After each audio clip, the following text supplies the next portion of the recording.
Welcome to Open Book with Amanda, where today we're going to talk about 10 things I wish I knew about relationships.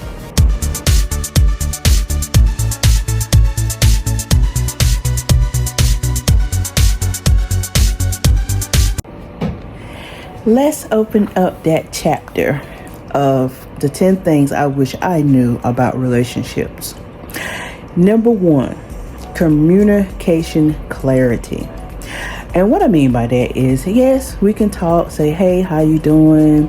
What you up to? Where you been? This and that, whatever. But clarity of the communication that you're giving to somebody else that you're trying to have a relationship with, you need to, old saying goes, say what you mean and mean what you say.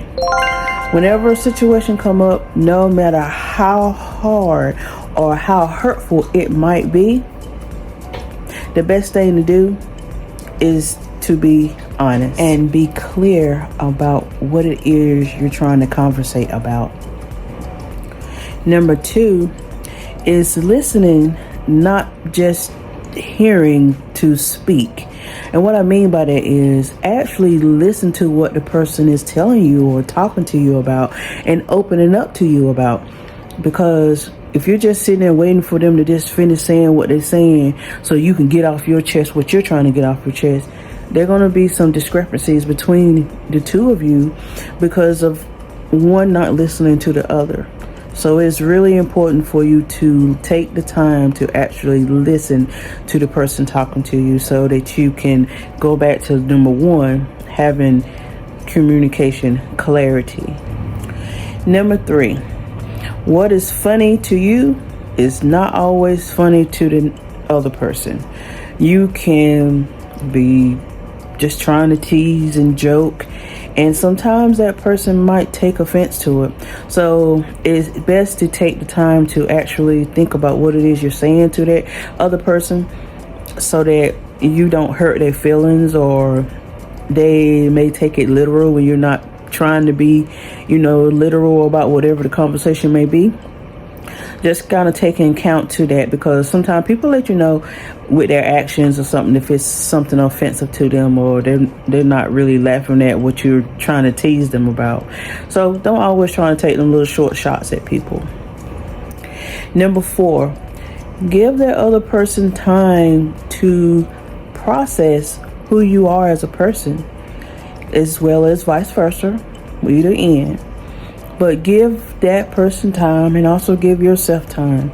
Because sometimes people can be a little overwhelming, and you might like their personality, but they still can be a little overwhelming. So take the time to kind of process how they are, how they react, how they like things, how they dislike things, and enjoy the process, because there's no two people alike, not even twins. So identical twins or fraternal twins, and take that into account that not everybody take on the people at the same time frame. Like, you might take on the one person in a shorter period of time. Somebody else, it might take a little bit longer to really get and understand who they are as a person. Number 5, you won't always agree with everything, and that's okay. I mean, you are two different people, and you're gonna have different opinions and different viewpoints of things when it happens, and other conversations and beliefs and so forth. So understand that just because you don't agree on something still don't mean that you can't communicate and talk and debate and have a healthy conversation. And that leads me to number 6, that you won't always disagree neither.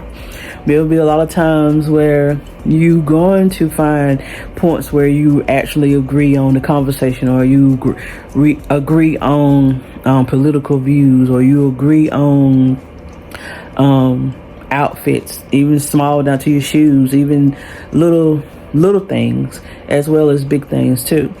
But know that either or, you're not always going to agree and you're not always going to disagree. Number 7, learn how to forgive even if you're right. And I had a hard time with that. I felt like I was right, and then we're gonna make the point straight, and everybody's gonna know that I was right about whatever the conversation was.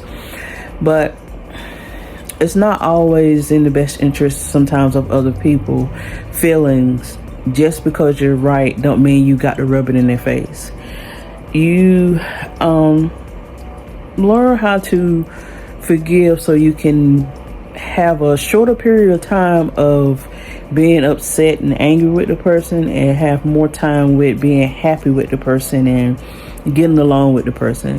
'Cause I mean, when you fight with somebody and you know you still love them, it's kind of hard to get away from, I know I was right and you can't tell me any different. You might as well be right, but is it worth you losing that friendship or that relationship over you just being right all the time? I mean, sometimes, yeah, you want to get your point across, but not all the time. It's really not necessary all the time. Sometimes you have to be that bigger person and say, you know what, I'm sorry. I forgive the situation, and I forgive you for being angry with me, and we need to move on from this situation. Learn how to forgive first. Number 8, being vulnerable. And that's not an easy one neither for people to be. People keep shields and walls up, and they do not want people to know their innermost thoughts, their feelings about situations and so forth. But really and truthfully, when you're not vulnerable with your people that you're in relationships with, you tend to tense up, you tend to hold back, and then when a situation come up, you blow up. And then you may say things that's going to hurt that other person. And then you'll end up being like, I wish I never would have said that. Or I wish I never would have done that. So being vulnerable and opening up to people, that's way of building deep trust in them. And they get that sense too that you opening up to me. So you must really trust me. You must really, really believe in me, that I'll keep your innermost thoughts to myself. I'll hold stuff like that dearly. Now, I'm not saying you're supposed to be vulnerable with everybody, because it's not good to be vulnerable with everybody, because they'll use it against you. But somebody that you've been in a relationship with, hopefully maybe going to marry someday, or a friendship with somebody that has lasted over the years, it's okay to open up to them a little more and be a little bit more vulnerable, and letting them know maybe some of your troubles, and that it will help them to understand why you're the way you are sometimes too. Number 9, you have to show some trust in them if you're going to build a relationship with them. Now, if it's somebody you're not going to build a relationship in, that's something different. But if you liking this person, you really digging this person, you really wanting to start building something with this person, then you're gonna have to trust them. You're gonna have to give them that benefit of the doubt. Not saying that people don't make mistakes, not saying that people don't do things that might hurt you, because they will. I mean, it's even written down in a good book that even your mother and father will do things to hurt you. So, if they will do something to hurt you, other people will too. But at the same time, you build something with somebody and you want it to be a strong neck thing, then you have to give them trust. You have to believe that they'll be faithful. You have to believe that they'll be honest. You have to believe that they can be trustworthy and dependable and reliable on things that you trust them with. I think sometimes people fall short on people because they never give them that trust. They never give them that benefit of the doubt of them being a person that they want them to be, and they look up and that they can look up to. So give that trust, because I when I was younger, I did not want to give trust because I was hurt so much, and I just felt like every time I was going to be around somebody that they were going to do the same thing to me.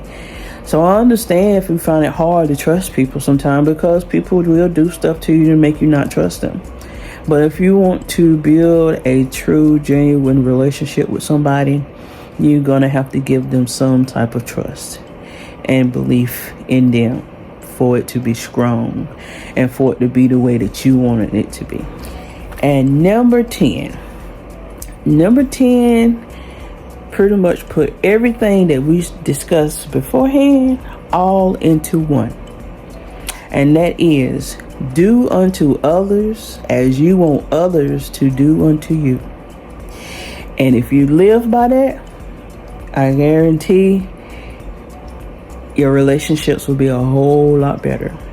It boils down to respect. I respect you, and I expect you to respect me. I give you honesty. I expect you to give me honesty. I give you my trust. I open up to you. I expect you to maybe do the same. If you got something to talk about, something to say, I'm going to listen to you as well as I want you to listen to me. If you have things that you have a hard time talking about, I understand that, but at the same time, I want you to understand that I might have some things that's difficult to talk about too. And give me that benefit of the doubt, because I'm going to give you that benefit of the doubt in my circle. So when you're in a relationship, be that person. Be that person that you want to receive. And I'll tell you, if you give it to them, you give it how you want it, they'll give it back to you how you want it to.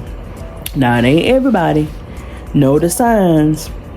And I think that'll be another video that we'll talk about. Knowing the signs of people that you can actually trust and the ones you can't. But that'll be another chapter. I want to thank you for tuning in for this chapter of Open Book, because relationships is a part of opening up to people. It requires you to give a piece of yourself to somebody else in order for you to have a relationship with them. And no, not everybody is going to be as giving as you. Not everybody is going to be understanding as you. But at the same time, give them a chance to. And let them know that I want you to understand me like I understand you. Talk about it. That's where number 1 come in at. That communication clarity. You're going to have to talk and you're going to have to listen. It's a give, receive. And if you find yourself giving more than you're receiving, then that might not be the relationship you need to be in. Whether it's with a girlfriend, boyfriend, or if it's just with a friendship. And even down to relatives. Having a relationship with your mom and dad and your uncles and aunts and cousins and so forth. If they can't give you the same that you give them, it's time to move on. Love them. But as my grandma says, sometimes you got to love people and move on. I want to thank you for tuning in today. And until the next chapter, bye.